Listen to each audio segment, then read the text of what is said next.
ರೀತಿಯಾಗಿ ರಾಜ್ಯ ಕಾಂಗ್ರೆಸ್ ಸೇವಾದಳದ ಅಧ್ಯಕ್ಷರಾದಂತಹ ಸನ್ಮಾನ್ಯ ಶ್ರೀ ರಾಮಚಂದ್ರ ಎಂ ಸಾಹೇಬರಿಗೂ ನಾನು ಹಾರ್ದಿಕವಾಗಿ ಸ್ವಾಗತವನ್ನು ಕೋರ್ತೇನೆ. ಅದೇ ರೀತಿಯಾಗಿ ನಾಗ್ಟಾಣ್ ಮತಕ್ಷೇತ್ರದ ಜನಪ್ರಿಯ ಶಾಸಕರಾದಂತಹ ಸನ್ಮಾನ್ಯ ಶ್ರೀ ವಿಠಲ್ ಕಟಕ್ದೋಡ್ ಸಾಹೇಬರಿಗೂ ಹಾರ್ದಿಕವಾಗಿ ಸ್ವಾಗತವನ್ನು ಕೋರ್ತೇನೆ. ಅದೇ ರೀತಿಯಾಗಿ ರಾಜ್ಯ ಕಾಂಗ್ರೆಸ್ ಸೇವಾದಳದ ಕಾರ್ಯಾಧ್ಯಕ್ಷರಾದಂತಹ ತುಳಸಿಗಿರಿ ಸರ್ ಅವರಿಗೂ ಹಾರ್ದಿಕವಾಗಿ ಸ್ವಾಗತವನ್ನು ಕೋರ್ತೇನೆ. ಅದೇ ರೀತಿಯಾಗಿ ರಾಜ್ಯ ಕಾಂಗ್ರೆಸ್ ಸೇವಾದಳ ಮಹಿಳಾ ಘಟಕದ ಅಧ್ಯಕ್ಷರಾದಂತಹ ಹುಗಾರ್ ಮೇಡಮ್ ಅವರಿಗೂ ಹಾರ್ದಿಕವಾಗಿ ಸ್ವಾಗತವನ್ನು ಕೋರ್ತೇನೆ. ಅದೇ ರೀತಿಯಾಗಿ ನಮ್ಮ ಜಿಲ್ಲಾ ಕಾಂಗ್ರೆಸ್ ಸಮಿತಿಯ ಉಪಾಧ್ಯಕ್ಷರು ಹಾಗೂ ಸೇವಾದಳದ ಮಾರ್ಗದರ್ಶಕರಾದಂತಹ ಗಂಗಾಧರ್ ಸಮ್ಮಡಿ ಸಾಹೇಬರಿಗೂ ಹಾರ್ದಿಕವಾಗಿ ಸ್ವಾಗತವನ್ನು ಕೋರ್ತೇನೆ. ಅದೇ ರೀತಿಯಾಗಿ ನಮ್ಮ ವಿಜಯಪುರ ಜಿಲ್ಲಾ ಕಾಂಗ್ರೆಸ್ ಸೇವಾದಳದ ಅಧ್ಯಕ್ಷರಾದಂತಹ ವಿಜಯ್ ಕುಮಾರ್ ಕಾಳೆ ಸಾಹೇಬ್ ಅವರಿಗೂ ಹಾರ್ದಿಕವಾಗಿ ಸ್ವಾಗತವನ್ನು ಕೋರ್ತೇನೆ. ಅದೇ ರೀತಿಯಾಗಿ ನಮ್ಮ ವಿಜಯಪುರ ನಗರಾಭಿವೃದ್ಧಿ ಪ್ರಾಧಿಕಾರದ ಅಧ್ಯಕ್ಷರಾದಂತಹ ಸನ್ಮಾನ್ಯ ಶ್ರೀ ಕನ್ನಾನ್ ಮುಷರೀಫ್ ಅವರಿಗೂ ಹಾರ್ದಿಕವಾಗಿ ಸ್ವಾಗತವನ್ನು ಕೋರ್ತೇನೆ. ಅದೇ ರೀತಿಯಾಗಿ ವಿಜಯಪುರ ಜಿಲ್ಲಾ ಕಾಂಗ್ರೆಸ್ ಸಮಿತಿಯ ಉಪಾಧ್ಯಕ್ಷರಾದಂತಹ ವೈಜನಾಥ್ ಕರ್ಪೂರ್ಮಠ್ ಸಾಹೇಬರಿಗೂ ಹಾರ್ದಿಕವಾಗಿ ಸ್ವಾಗತವನ್ನು ಕೋರ್ತೇನೆ. ಇನ್ನೋರ್ವ ಜಿಲ್ಲಾ ಉಪಾಧ್ಯಕ್ಷರಾದಂತಹ ಸನ್ಮಾನ್ಯ ಶ್ರೀ ಚಾಂದ್ ಸಾಬ್ ಗಡಗಲ ಸಾಹೇಬರಿಗೂ ಹಾರ್ದಿಕವಾಗಿ ಸ್ವಾಗತವನ್ನು ಕೋರ್ತೇನೆ. ಕರ್ನಾಟಕ ಪ್ರದೇಶ ಕಾಂಗ್ರೆಸ್ ಸಮಿತಿಯ ವಕ್ತಾರರು ಹಾಗೂ ಜಿಲ್ಲಾ ವಕ್ತಾರರಾದಂತಹ ಸನ್ಮಾನ್ಯ ಶ್ರೀ ಎಸ್ ಎಂ ಗಣ್ಯಾರ್ ಸಾಹೇಬರಿಗೂ ಹಾರ್ದಿಕವಾಗಿ ಸ್ವಾಗತವನ್ನು ಕೋರ್ತೇನೆ.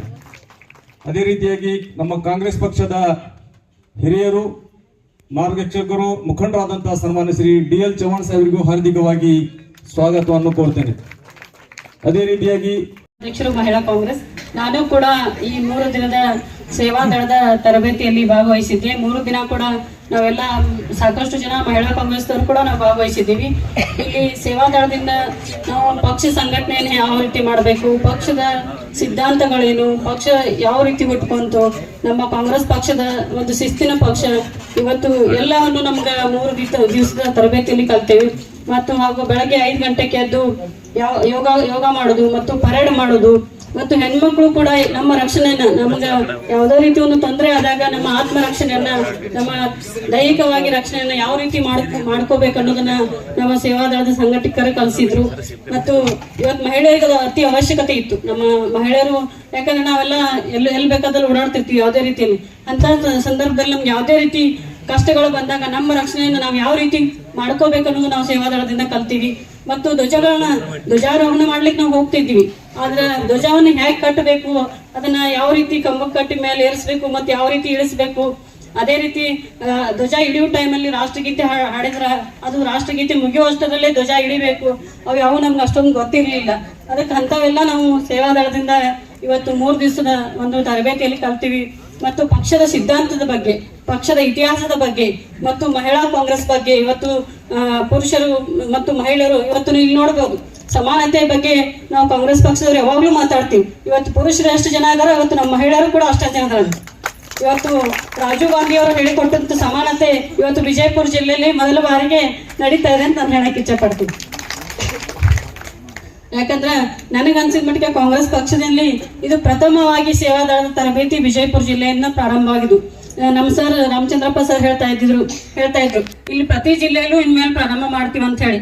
ಅದು ಪ್ರಥಮ ಬಾರಿಗೆ ವಿಜಯಪುರದಿಂದನೇ ಪ್ರಾರಂಭವಾಗುವುದು ನಮಗೊಂದು ಹೆಮ್ಮೆಯ ವಿಷಯ ಸರ್ ಅಂತ ಹೇಳ್ತಾ ಇದ್ರು.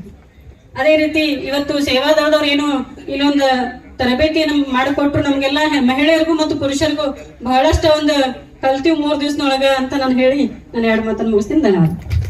ಮಾತನ್ನು ತಮ್ಮ ಅನುಭವ ಇರೋದ್ರಿಂದ ಶಿಸ್ತಾಗಿ ಸ್ವಚ್ಛವಾಗಿ ನಮ್ಮವರು ಇವ್ ನಮ್ಮ ಪಕ್ಷ ಅನ್ನುವಂತ ಒಂದು ಸ್ವಭಾವ ನಮ್ಮ ನಾಯಕರು ಚಿಕ್ಕಬಳ್ಳಾಪುರ ನಾವು ಹೋಗಿದ್ದೆ, ಅಲ್ಲಿ ಕೂಡ ಇದೇ ಹೇಳಿದ್ರು. ಈಗಲೂ ಹೇಳ ಇನ್ನೂ ಒಂದು ಸಂತೋಷ ಏನಂದ್ರೆ ಇದು ನಮ್ಮ ಜಿಲ್ಲೆಯಲ್ಲೇ ನಮ್ಮ ಶಾಸಕರಾಗ್ಲಿ ಎಲ್ಲಾ ಶಾಸಕರು ಮತ್ತು ಪ್ರಮುಖರು ಇಲ್ಲಿ ಬಿಜಾಪುರದಲ್ಲಿ ಮಾಡಿದ್ದು ಒಂದು ಸಂತೋಷ. ಮುಂದೆ ಮತ್ತ ಇದೇ 5 ವರ್ಷ ಪಿಂಡಲ್ಲಿ 28 ಇನ್ನೊಮ್ಮೆ ಮಾಡಿ ಮತ್ತೆ 28ಕ್ಕೆ ನಮ್ಮೇ ಸರ್ಕಾರ ಬರ್ಬೇಕಂತ ಹೇಳಿ ನನ್ನ ಅನಿಸಿಕೆ ಹೇಳುತ್ತೇನೆ. ಎಲ್ಲರಿಗೂ ಒಕ್ಕಟ್ಟವಾಗಿ ಒಂದೇ ಸಾರಿ ಎಲ್ಲರಿಗೆ ಅಣ್ಣಂದಿರಿಗೂ ಅಕ್ಕಂದಿರಿಗೂ ಎಲ್ಲರಿಗೂ ನಮಸ್ಕಾರ. ಇಲ್ಲಿ ಬಂದು ನಾವು ಶಿಸ್ತತೆ ಕಲ್ತೇವು, ಪದ್ಧತಿ ಕಲ್ತೇವು, ಹ್ಯಾಂಗಿರ್ಬೇಕು ಅನ್ನೋದು ಕಲ್ತೇವು. ಒಳ್ಳೆತನ ಕೆಟ್ಟತನವನ್ನು ಬಿಟ್ಟು ಒಳ್ಳೆ ಗುಣಗಳೇ ಕಲ್ತೀವಿ. ಎಷ್ಟು ದಿನದಾಗ 3 ದಿನದಾಗ. ಯಾಕಂದ್ರೆ ಅದು ಬಹಳ ಶಿಸ್ತವಾಗಿ ಹೇಳೋರು ನಮ್ಗೆ ಸರ್ಗಳು ಗಂಟು ಬಿದ್ರು. ಅದರಲ್ಲಿ ಹುಗಾರ್ ಮೇಡಮ್ ಅವರು ಹಾಡ ನೀತಿ ಪದ್ಧತಿ ಧ್ವಜಾರೋಹಣ ಮಾಡುವಾಗ ಬೆಳಗ್ಗೆ ಎಬ್ಬಿಸಿ ನಮಗೆ ಧ್ವಜಾರೋಹಣ ಮಾಡುವುದು ನಮ್ಮ ಸಣ್ಣವರಿದ್ದಾಗ ಗೊತ್ತಿತ್ತು, ಈಗೇನು ಗೊತ್ತಿದ್ದಿಲ್ಲ. ಅದ್ರ ಪದ್ಧತಿ ಪ್ರಕಾರವಾಗಿ ಹ್ಯಾಂಗೆ ಮಾಡಬೇಕು ಅನ್ನೋದು ನಮ್ಗೆ ಹೇಳ್ಕೊಟ್ರು. ಅದು ಒಂದು ನಮ್ಮ ಪದ್ಧತಿ ತಿಳಿತು. ಆದರೂ ಇರುಣಿಕೆ ಬೆಳಗ್ಗೆ ಏಳುವುದು, ವಾಕಿಂಗ್ ಮೇನ್ ನಮಗೆ ಯೋಗಾಸನ, ವಾಕಿಂಗು ಮಹಿಳೆಯರಿಗೆ. ಯಾಕಂದ್ರೆ ಈಗ ನಾವು ಯಾರು ಸಣ್ಣವ್ರು ದಪ್ಪ ದಪ್ಪ ಆಗಿಬಿಟ್ಟಿವಿ, ಯಾಕಂದ್ರೆ ರುಚಿ ಸ್ವೀಟು ಉಂಡು ಉಂಡು ಉಂಡು ದಮ್ಮಾಗಿವಿ. ಡಾಕ್ಟರ್ ಮೇಲೆ ಹೋದ್ಕೊಳ್ಳಿ ಅವರೇ ಹೇಳ್ತಾರೆ ನಮ್ಗೆ, ಏನು ಹೇಳ್ತಾರೆ, ವಾಕಿಂಗ್ ಮಾಡಿರಿ ಮೇಡಮ್ ಅವ್ರು ಅಂತ ಹೇಳ್ಬಿಡ್ತಾರೆ. ಯಾಕಂದ್ರೆ ಔಷಧ ನಂಬಲ್ಲಿ ಅದು. ಆದ್ರೆ ನಾವು ಔಷಧ ನಂಬಲ್ಲಿ ಇಟ್ಟು ಮೊದಲು ಗುಳಿಗೆ ತರ್ಲಕ್ಕೆ ಹೋಗ್ತೀವಿ, ಅದು ಮೇನ. ಆದ್ರೆ ಇವತ್ತಿನ ದಿನ ವಾಕಿಂಗ್ ಮಾಡಿದ್ರೆ ನಾವು ಮೈ ಬೇಗ ನಮ್ಗೆ ಗರ್ವ ಇರ್ತಿದ್ದಿಲ್ಲ, ಅಷ್ಟು ಹೊಡ್ತಿದ್ದೇವೆ ನಮ್ಮ ಸರ್ಗಳು ಕೂಡ. ಅಷ್ಟು ಹುರುಪ ನಮ್ಮ ಮಹಿಳೆಯರು ತುಂಬಿದ್ರು ಅವರು 3 ದಿನದಲ್ಲಿ. ಅಷ್ಟು ಚೆನ್ನಾಗಿ ನಾವು ಮಹಿಳೆಯರು ಅಣ್ಣಂದಿರು ಬಂದಿದ್ರು ನಮ್ಮ ಕೂಡ, ಎಲ್ಲ ಊರವ್ರು ಬಂದಿದ್ರು. ಅವರು ನಾವು ಯಾವುದು ಭೇದ ವಾದ ಇಲ್ಲರೆ ಒಂದೇ ಊರವ್ರು ಅನ್ನೋಂಗಾಗಿ ನಾವು ಹೊಸ ಮಂದಿ ನಕ್ಕು ನಲಿದು ಇಲ್ಲಿ ತನಕ ಬಂದೆವು. ಇವತ್ತು 3ನೇ ದಿನ ಕೊನೆ ದಿನ ನಮಗೆ ಲೋಡಿ ಸಾಹೇಬರು ಸ್ಕೂಲ್ ಬಿಟ್ಟು ಹ್ಯಾಂಗೆ ಹೋಗ್ಬೇಕು ಅನ್ನೋದು ಬಿಟ್ಟಕ್ಕ. ಯಾಕಂದ್ರೆ ಅಷ್ಟು ಅಚ್ಚುಕಟ್ಟವಾಗಿ ನಮಗೆ ಪ್ರೀತಿ ತೋರ್ಸ್ಯಾರ. ಯಾವ ಪ್ರೀತಿ ಅಂದ್ರೆ ನಮಗೆ ತವ್ರ ಮನೆಗೆ ಸಿಗ್ಲಿಕ್ಕಿಲ್ಲ ಅಂಥ ಪ್ರೀತಿ ತೋರ್ಸ್ಯಾರ. ಒಂದು ಬಿಸಿ ನೀರು, ಕುಡಿಯಲ್ಲಿ ಬಿಸಿ ನೀರು, ಚಹಾ, ಕಾಫಿ, ತಿಂಡಿ ಮತ್ತು ಮನ್ಕೊಳಕ ಬೆಡ್ಡು, ಹಾಸಿಗೆ, ಪ್ರತಿಯೊಂದು ಇದ್ರಾಗ ಯಾವಾಗನೂ ಕೊರತೆ ಇರ್ಲಾರಂಗೆ ನಮಗೆ ನೋಡ್ಕೊಂಡಾಗ್ಯಾರ. ನಮ್ಮ ಮನೆಯಲ್ಲಿ ಯಾವಾಗಾದ್ರೂ ಒಂದು ಕೊರತೆ ಇರ್ತದ. ನಮ್ಮ ಲೋಣಿ ಸಾಹೇಬ್ರ ಮನೆ ಅಂದ್ರೆ ನಮ್ಮ ತವ್ರ ಮನೆ ಮಹಿಳೆಯರಿಗೆ ಇವತ್ತಿನ ದಿನ ಹೇಳ್ಬೇಕಂದ್ರೆ ತಗಲ್ದವ್ರು ಕೂಡ ದಿನ ಹುಡುಗಾಟ ಆಡ್ತೀವಿ. ಆದ್ರೂ ಅವ್ರದ್ದು ಎಲ್ಲರೂ ನಮ್ಗೆ ಪ್ರತಿಯೊಂದು ಅಕ್ಕ ತಂಗಿಯರಂದು ನಮಗೆ ಭಾವಿಸಿ ಇಲ್ಲಿ ತನಕ ನಮಗೆಲ್ಲ ತರಬೇತಿಯನ್ನು ಕೊಟ್ಟಾರ. ನಮಗೆ ಬೆಳಗ್ಗೆ ಗ್ರೌಂಡಿಗೆ ತಂದು ಪ್ರತಿಯೊಂದು ನಮಗೆ ಧ್ವಜಾರೋಹಣದಲ್ಲಿ ಹಿಡಿದು ನಿಂದಿರುವುದು ಪದ್ಧತಿ ಕಲಿಸ್ಯಾರ, ಅನ್ನೋದು ಹಾಡು ಕಲಿಸ್ಯಾರ, ಎಲ್ಲನೂ ಕಲಿಸಿ.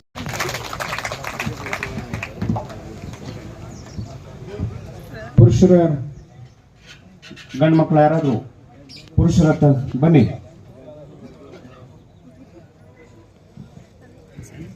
ಮುಖ್ಯಸ್ಥರಾದಂಥ ಸನ್ಮಾನ್ಯ ರಮೇಶ್ ಅವರೇ ಮತ್ತು ತರಬೇತಿದಾರರಂಥ ಎಲ್ಲ 11 ಜನ ತರಬೇತಿದಾರರೇ,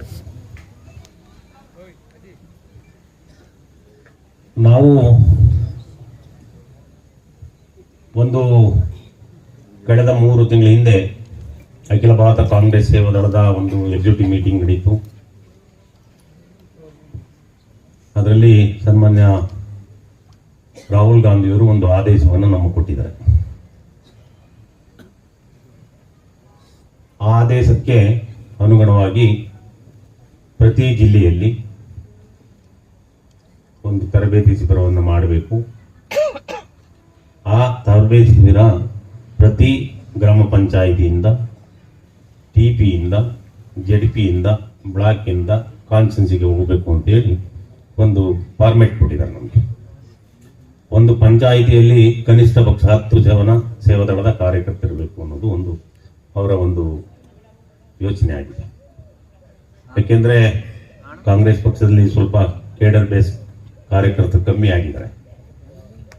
ರಾಹುಲ್ ಗಾಂಧಿಯವರು ಹಾಕೊಟ್ಟಂಥ ಚಿಂತೆ ಭಾಳ ಚೆನ್ನಾಗಿದೆ. ಯಾಕೆಂದರೆ ಎಲ್ಲರೂ ಇಡೀ ರಾಜ್ಯದ ಎಲ್ಲ ಅಧ್ಯಕ್ಷರು ನಾವಿದ್ದು, ಆ ಜೂಮ್ ಮೀಟಿಂಗಲ್ಲಿ ಎಲ್ಲ PCC ಅಧ್ಯಕ್ಷರು ಸಹ ಇದ್ದರು. ಅದರೊಳಗೆ ನಮ್ಮ ಕರ್ನಾಟಕ ಪ್ರದೇಶ ಕಾಂಗ್ರೆಸ್ ಸೇವಾದಳ KPC ಅಧ್ಯಕ್ಷರ ಸನ್ಮಾನ್ಯ DK ಶಿವಕುಮಾರ್ ಸಹ ಜೂಮ್ ಮೀಟಿಂಗಲ್ಲಿ ಇದ್ದು, ಅವರು ಅವಾಗ ಹೇಳಿದ್ರು, ನೀವೇನು ಮಾಡ್ತೀರೋ ನನಗೆ ಗೊತ್ತಿಲ್ಲ,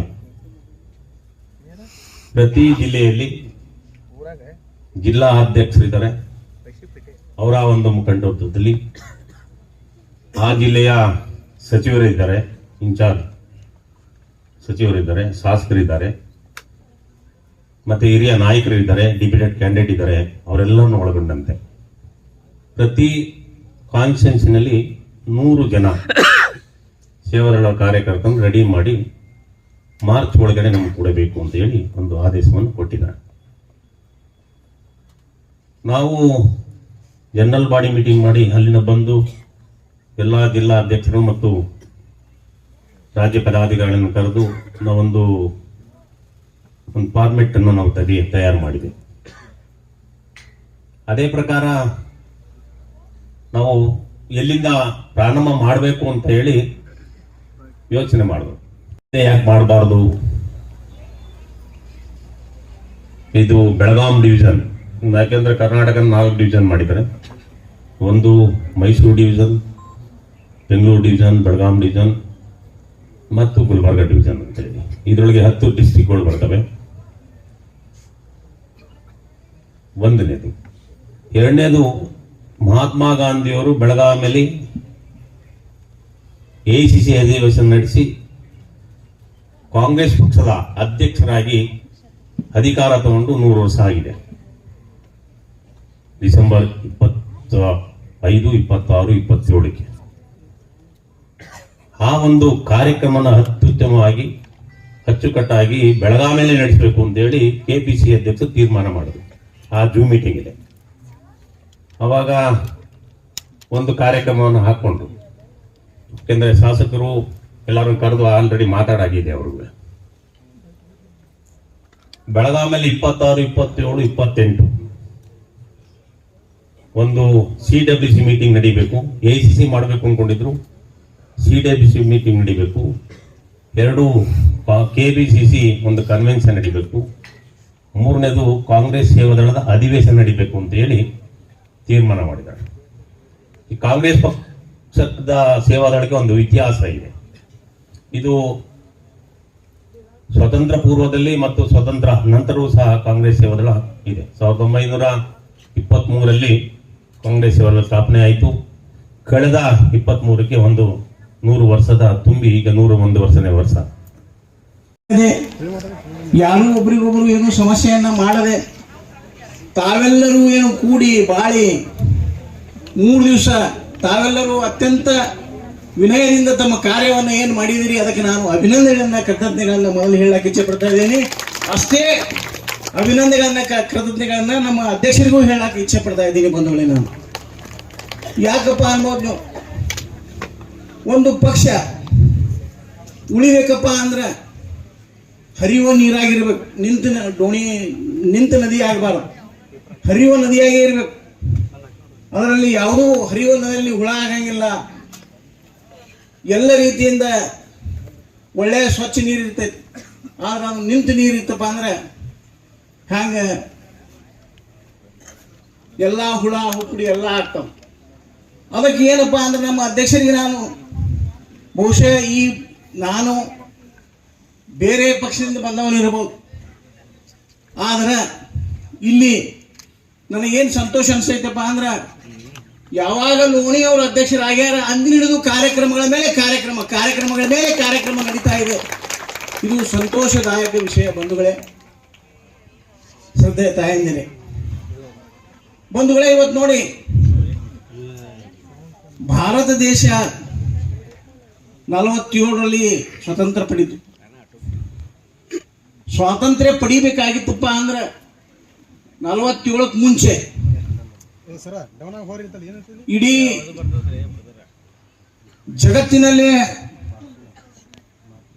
ಜಗತ್ತಿನ ಇತಿಹಾಸವನ್ನು ತೆಗೆದುಕೊಂಡು ನೋಡಿದ್ರೆ ಅತ್ಯಂತ ಪುರಾತನ ಸಂಸ್ಕಾರ ಸಂಸ್ಕೃತಿ ಹೊಂದಿದಂತ ಈ ನಾಡು ಭಾರತ ದೇಶ ಹ್ಯಾಂಗಿದೆಯಪ್ಪ ಅಂದ್ರೆ ಜಗತ್ತಿನ ಜಗನ್ಮಾತೆ ಅನಿಸ್ಕೊಂಡಿತ್ತು. ಒಂದು ಸಮಯದೊಳಗೆ ಜಗತ್ತಿನ ಜಗನ್ಮಾತೆ ಅನಿಸ್ಕೊಂಡಿತ್ತು. ಆದ್ರೆ ಬಂಧುಗಳೇ, ಇವತ್ತು ಬರ್ತಾ ಬರ್ತಾ ಏನಾಗಿದೆ ಈ ದೇಶಕ್ಕೆ ಏನೂ ತೋಚ್ತಾ ಇಲ್ಲ. ಮತ್ತು ವಿಶೇಷ ಏನಪ್ಪ ಪರಿಸ್ಥಿತಿ, ಯಾವ ಪರಿಸ್ಥಿತಿಯಲ್ಲಿ ಇದ್ದೀವಿ, ಯಾವಾಗ ಬಾಂಬ್ ಬೀಳ್ತೈತಿ, ಯಾವಾಗ ಏನಾಗ್ತೈತಿ, ಎಲ್ಲಿ ಏನಾಗ್ತೈತಿ ಅನ್ನೋದು ನಮಗೂ ಗೊತ್ತಿಲ್ಲ, ನಿಮಗೂ ಗೊತ್ತಿಲ್ಲ. ಇವತ್ತಿನ ಪರಿಸ್ಥಿತಿ ಒಳಗೆ ಯಾವಾಗ ಏನಾಗ್ತೈತಿ ಅಂತ ನಮಗೂ ಗೊತ್ತಿಲ್ಲ, ನಿಮಗೂ ಗೊತ್ತಿಲ್ಲ. ಬಂಧುಗಳೇ, ಈ ಪರಿ ದೇಶ ಆಳುವ ಬಂಧುಗಳೇ, ತಾವು ಬಹಳಷ್ಟು ಯೋಚನೆ ಮಾಡಿ ತಾಯಿ ಭಾರತಾಂಬೆಗೆ ಸರ್ವಸ್ವವನ್ನು ಸಮರ್ಪಣೆ ಮಾಡಿ ಬಹಳಷ್ಟು ಯುವಕರು ತಮ್ಮನ್ನ ತಾವು ದೇಶಕ್ಕೆ ಹೇಗೆ ಅಂದ್ರೆ ಒಂದೇ ಮಾತರಂ ಅಂತ ಇಡೀ ಜಗತ್ತಿಗೆ ಒಂದೇ ಮಾತರಂದ ಸಂದೇಶವನ್ನು ಕೊಟ್ಟು ಕಳಿಸಿ ನಗನಗತಾ ನೇಣಿಗೇರ ವಿಜಯಪುರ ಜಿಲ್ಲಾ ಸೇವಾದಳದ ವತಿಯಿಂದ ಹಮ್ಮಿಕೊಂಡಂಥ 3 ದಿನದ ತರಬೇತಿ ಶಿಬಿರ ಸಮಾರೋಪ ಸಮಾರಂಭದೊಂದಿಗೆ ಈಗ ತಾನೇ ಮುಕ್ತಾಯವಾಗಿದೆ. ಈ ಒಂದು ಶಿಬಿರ ಭಾಳ ಯಶಸ್ವಿಯಾಗಿ ಆಯಿತು ಅಂಥೇಳಿ ನಾನು ಬಿಜಾಪುರ ಜಿಲ್ಲಾ ಕಾಂಗ್ರೆಸ್ ಅಧ್ಯಕ್ಷನಾಗಿ ಹೇಳೋದಕ್ಕೆ ಬಯಸ್ತಾ ಇದ್ದೀನಿ. ಏಕೆಂದರೆ ನಮ್ಮ ಕಾಂಗ್ರೆಸ್ದ ಅನೇಕ ಜನ ಕಾರ್ಯಕರ್ತರಿಗೆ ಕಾಂಗ್ರೆಸ್ ಪಕ್ಷದ ತತ್ವ ಸಿದ್ಧಾಂತಗಳು, ಕಾಂಗ್ರೆಸ್ ಪಕ್ಷದ ಉಗಮ, ಇಂಥ ಅನೇಕ ವಿಷಯದ ಮಾಹಿತಿ ಕೊರತೆ ಇತ್ತು ಅಂಥೇಳಿ ಭಾವಿಸಿದ್ರೆ ತಪ್ಪಾಗಲಿಕ್ಕಿಲ್ಲ. ಅಂಥವರಿಗೆಲ್ಲರಿಗೂ ನಮ್ಮ ರಾಜ್ಯ ಸೇವಾದಳದ ಅಧ್ಯಕ್ಷರಾದಂಥ ಶ್ರೀಯುತ ರಾಮಚಂದ್ರಪ್ಪನವರ ಅಧ್ಯಕ್ಷತೆಯಲ್ಲಿ ಸುಮಾರು ಜನ ತರಬೇತಿದಾರರು ಉಡುಪಿಯಿಂದ, ಮಂಗಳೂರಿನಿಂದ, ಹುಬ್ಬಳ್ಳಿ ಧಾರವಾಡದಿಂದ, ದಾವಣಗೆರೆಯಿಂದ 15 ಜನ ತರಬೇತಿದಾರರು ಬಂದು ಸುಮಾರು 220 ಜನ ತರಬೇತಿದಾರರಿಗೆ ತರಬೇತಿಯನ್ನು ನೀಡಿದ್ದಾರೆ. ಈ 3 ದಿನಗಳ ಕಾಲ ಬೆಳಗ್ಗೆ 5 ಗಂಟೆಯಿಂದ ರಾತ್ರಿ 10 ಗಂಟೆವರೆಗೆ ವ್ಯಾಯಾಮವಿರ್ಬೋದು, ದೈಹಿಕ ಶಿಸ್ತನ್ನು ಕಾಪಾಡಿಕೊಳ್ಳುವುದಿರ್ಬೋದು, ಆಹಾರ ಸೇವನೆ ಕುರಿತಿರ್ಬೋದು, ಪಕ್ಷದ ವಿಚಾರಗಳನ್ನು ಕುರಿತಿರ್ಬೋದು, ಇಂದಿನ ರಾಷ್ಟ್ರೀಯ ಸಮಸ್ಯೆಗಳಿರ್ಬೋದು, ಈ ಎಲ್ಲ ವಿಷಯಗಳನ್ನು ಬಹಳ ಮನಮುಟ್ಟುವಾಗಿ ಹೇಳಿದ್ದಾರೆ. ಜೊತೆಗೆ ಪ್ರತಿದಿನ ಸಾಯಂಕಾಲ ಸಾಂಸ್ಕೃತಿಕ ಕಾರ್ಯಕ್ರಮಗಳನ್ನು ಏರ್ಪಡಿಸಿ, ವಿಶೇಷವಾಗಿ ನಿನ್ನೆಯ ದಿನ ನಮ್ಮ ಜ್ಞಾನಜ್ಯೋತಿ ವಸತಿ ಶಾಲೆಯ ವಿದ್ಯಾರ್ಥಿಗಳು ಪರಮ ಪೂಜ್ಯ ಸಿದ್ದೇಶ್ವರ ಶ್ರೀಗಳ ಕುರಿತು ಒಂದು ಕಿರುಚಿತ್ರವನ್ನು ಪ್ರದರ್ಶನ ಮಾಡಿದರು. ಬಂದಂಥ ಎಲ್ಲ ಶಿಬಿರಾರ್ಥಿಗಳು ಆ ಒಂದು ಸನ್ನಿವೇಶವನ್ನು ನೋಡಿ ಪೂಜ್ಯರವನ್ನು ನೆನೆದು ಅವರ ಅಗಲಿಕೆಯ ದುಃಖವನ್ನು ಹೇಳ್ಕೊಂಡ್ರು. ಇದು ಬಹಳ ಒಳ್ಳೆಯ ಕಾರ್ಯಕ್ರಮ ನಡೀತು ಅಂಥೇಳಿ ನಾನು ಹೇಳೋದಕ್ಕೆ ಬಯಸ್ತೀನಿ. ಈ ಕಾರ್ಯಕ್ರಮದಲ್ಲಿ ಇವತ್ತು ಶ್ರೀಯುತ ನಾಗ್ತಾನ್ ಮತಕ್ಷೇತ್ರದ ಶಾಸಕರಾದಂಥ ವಿಠಲ್ ಕಟಕದೊಂಡದವರು ಭಾಗವಹಿಸಿದರು.